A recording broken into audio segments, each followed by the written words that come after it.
In essence, all of knife fighting defense springs off of you being away from that knife, keeping your vital targets away from the edge of the blade, and using your hand, the interior of your hand, and your forearms to create a wall for you while your legs position you properly to execute a defense. Okay? So it's motion, hands, and movement. Pretty much in that order. Now when I say motion, I mean avoiding. When I say hands, I mean defending. When I say movement, I mean positioning yourself for a counter response. So movement and motion are just slightly different as concepts. Motion is just you keeping away from the knife, and movement is movement with a purpose to take out your opponent. So for example, the opponent attacks, it could be with any attack. Okay, it doesn't really matter. See, I am using motion to get away from him and the knife. He attacks again. Again, it's motion to get away from him and the knife. Attacks again. Motion. Okay, to get away from him and the knife. Okay, he attacks. Motion. Hands. Now, movement with a purpose. I go behind, I do a sweep from behind. That's the end of the fight. If I execute properly, take down his knee, finish the knee, and walk away, or run away.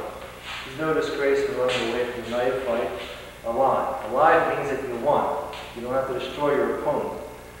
If you leave your opponent and you're alive, then you have won. Okay? So when you practice, you have an opponent come at you, you'll say, listen, you're going to do 10 attacks at me, sir. You're not going to try to kill me. We've got a live blade here. You're just going to do one attack. I'll execute my motion. I'll look at what kind of defenses I have or where your vulnerable targets are, and then we'll set up and you'll do number 2, number 3 through number 10. So for position, you execute the first attack, please. Yeah, I execute.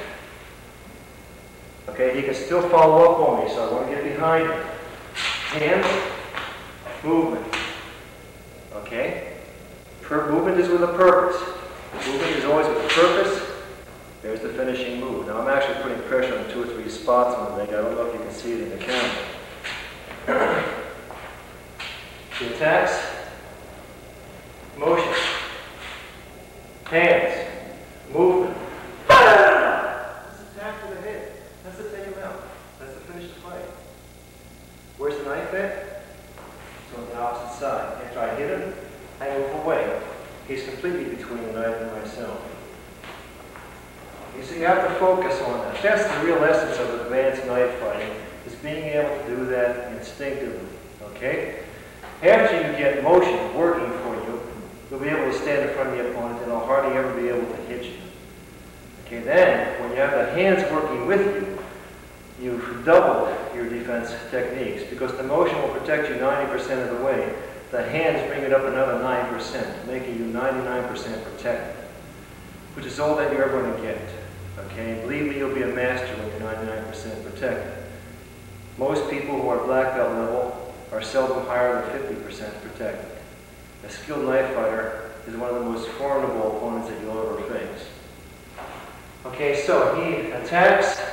Another concept is always pushing the knife away from your body.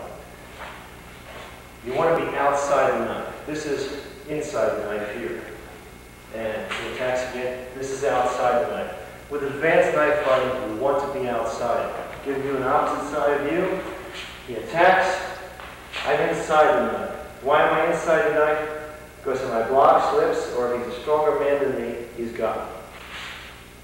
Okay? This time just do a thrust in. Or come over the top. Just switch and go over the top and take out my arm. Okay, that's inside. Inside is inherently the effective from a strategic perspective. Now I recognize that some of the defenses I showed a few minutes ago are inside defenses. Well, the reason I'm showing you those defenses is because I recognize that being inside against a knife attacker is a faulty position and is a weak position to find yourself in. But you have to have some responses. Okay? So you've got some responses.